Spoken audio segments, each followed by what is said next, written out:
Днешната тема е как да разберем другите, като първо разберем себе си.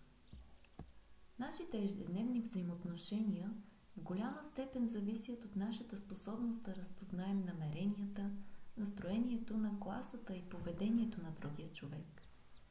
Ние дори променяме отговорите си в съответствие с това, но откриваме, че хората не са лесни за разбиране. Нивото, на което разбираме себе си, определя нашата способност да разбираме другите.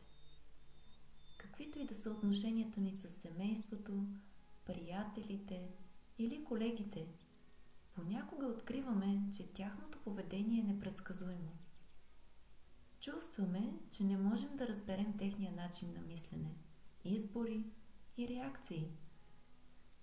Степента, до която разбираме себе си, играе важна роля за нашата способност да разберем другите.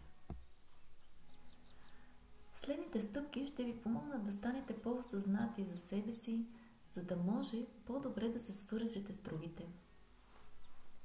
Първо, прекарвайте няколко минути всеки ден със себе си.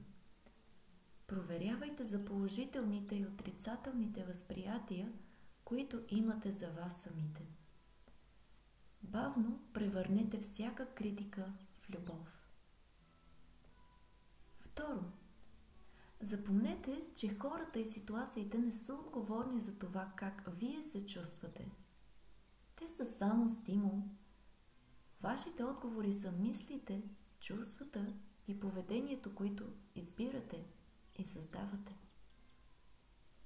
Трето, хората са жертви на своите навици.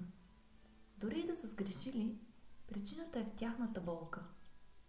Това знание ви помага да разбирате и да бъдете любов. Ако имате конфронтация с някого, променете мислите си за този човек. Състраданието и любовта премахват конфликтите.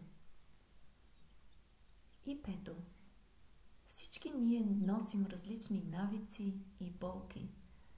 За да настъпи промяна, трябва да се противопоставим на старите начини, които сме развивали през много животи.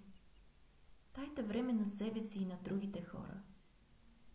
Разберете уникалните предизвикателства, с които всеки се сблъсква. Всеки от нас има своето пътуване към истинската си осъзната същност. Ние всички сме едно цяло. С чиста любов и осъзнатост.